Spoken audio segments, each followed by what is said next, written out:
வணக்கம். இந்த வீடியோவில் சற்று முன் தமிழக அரசு ஊழியர்கள் ஓய்வூதியர்களுக்கு புதிய திட்டம் சார்ந்து திடீர் அறிவிப்பை வெளியிட்டிருக்கிறார்கள். இது சார்ந்து முழு விவரத்தை பார்க்கலாம்.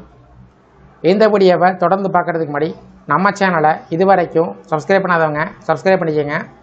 அப்படியே பக்கத்தில் இருக்கக்கூடிய நோட்டிஃபிகேஷன் பெல் சிம்பலையும் ப்ரெஸ் பண்ணுங்கள். அப்போ தான் நம்ம சேனலில் இதுபோல் வீடியோக்கள் அப்டேட் பண்ணும்போது அதற்கான நோட்டிஃபிகேஷன் உங்களுக்கு உடனுக்குடன் கிடைக்கும். தமிழக அரசு ஊழியர்கள் ஓய்வூதியர்கள் மற்றும் குடும்ப ஓய்வூதியர்களுக்காக 2026 ஜூலை 1ஆம் தேதி முதல் புதிய மருத்துவ காப்பீடு திட்டத்தை அமல்படுத்தி இருக்கிறது.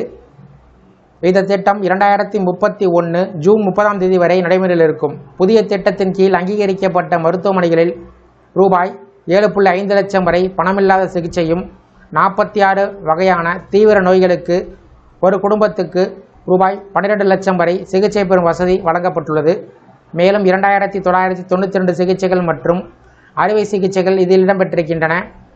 ஆனால் இந்த புதிய திட்டத்தில் பல்வேறு குறைபாடுகள் இருப்பதாக கூறி அரசு ஊழியர்கள் மற்றும் ஓய்வூதியர்கள் மாநிலம் முழுவதும் எதிர்ப்பு தெரிவித்திருக்கிறார்கள்.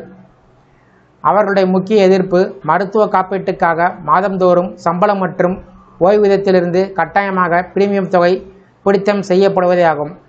அரசு ஊழியர்களுக்கு ஆண்டுக்கு 4500 ரூபாய் என்ற அடிப்படையில் மாதம் 390 ரூபாயும், ஓய்வூதியர்களுக்கு ஆண்டுக்கு 7728 ரூபாய் என்ற அடிப்படையில் மாதம் 644 ரூபாயும் பிடித்தம் செய்யப்படுகிறது. இதன் மூலம் மாதந்தோறும் சுமார் 128 கோடி ரூபாய் வரை வசூலிக்கப்படுவதாக அரசு ஊழியர் அமைப்புகள் கூறுகிறார்கள். இந்த நிதி பெருமளவில் தனியார் மருத்துவமனைகள் மற்றும் காப்பீடு நிறுவனத்திற்கு செல்கிறது என்றும் அதற்கு பதிலாக அரசு நேரடியாக கட்டணமில்லாத மருத்துவ சேவையை உறுதி செய்ய வேண்டும் என்றும் அவர்கள் வலியுறுத்துகிறார்கள்.